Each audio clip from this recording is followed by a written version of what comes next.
Shalom at isang maalab na umaga po sa ating lahat, isang mainit na umaga at tayo po ay nagpapasalamat sa Panginoong Hashem, sa Creator of Heavens and Earth, dahil last night po ay nagkaroon po ng medyo malakas na ulan dito sa ating lugar at ayan po, medyo nakahinga po yung ating mga tanim at nagpapasalamat po sa kabutihan ng Panginoong Diyos na kanyang ginawa dito sa atin sa buong mundong ito. At ngayon po ay gusto po nating magkaroon muli ng pakikibagbahagi ng kaalaman or spiritual thought para po sa ating lahat. At ang ating ibabahagi po sa araw na ito ay ang ating mga experience, ang mga nangyayari sa ating buhay, no? Sa ating buhay, sa mga nangyari sa ating buhay, wala pong tinatawag na random experience or tsamba lang na experience.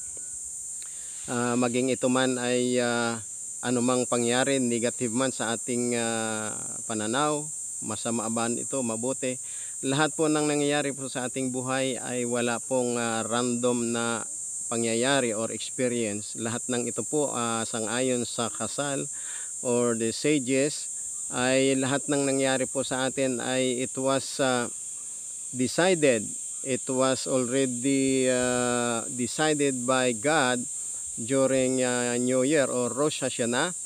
At kung ano man po ang mangyayari sa atin in the forthcoming year, ay yan po ay nakatakda na, dahil ang Panginoong Hashem ang gumawa ng mga langit at lupa, ang Diyos ni Amang Abraham, Isaac at Jacob, sangayon sa kasal, ay ito po ay nadesisyonan na po para sa atin. Maging ang isang tao man ay sa taong ito ay mamamatay siya, magkakasakit siya, siya po ay madidisgrasya, siya po ay mag-aasawa, siya po ay yayaman, siya po ay mamumulubi sa taong ito. Lahat po ng nangyaring ito ay wala pong random experience. Yan po ay sang-ayon po sa justice system ng Panginoong Hashem, sang-ayon po sa kanyang makatwirang hukuman, at yan ay itinakda sa mga tao sa sang-ayon sa mga ginagawa po natin or sang-ayon sa mga nagagawa po natin. At lahat po ng nangyayaring yan ay sinasabi ng kasal o sang-ayon sa kanilang masura or tradition, that it is already decided, it was already judged by God based on what we have done in the past years or the past moment. And lahat po ng mangyayaring ito sa atin ay sang-ayon po sa itinakda ng Panginoong Diyos ay mangyayari po sa atin. Therefore, what we will do, no?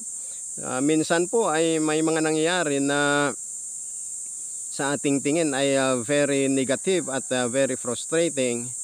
And this is one of the reasons why ang ibang tao ay instead na magpuri sa Diyos ay nagkakaroon po sila ng cursing about God. So lahat po ng nangyari sa atin is according to the justice system of God, because God is just, He is the righteous judge. So whether what happened to us, kagaya ng kahit mayroong mga righteous men na mayroong mga negative na experiences sila, no? Mayroon ding mga wicked na nagiging maganda yung experience nila. All of these things are according to the prevalent or the prevailing justice of God, or the prevailing mercy of God for all of us. So kahit anuman po ang mangyari, dapat po magkaroon tayo ng pagpapasalamat, no? Magkakaroon po tayo ng pasalamat sa Panginoong Hashem that everything that happens to us is according to His will, according to His justice, according to His mercy. And may Hashem, no, in our life, may Hashem be blessed and praised in our lives. Whatever happens in us, whether it's good or bad, this is for the sake of Hashem.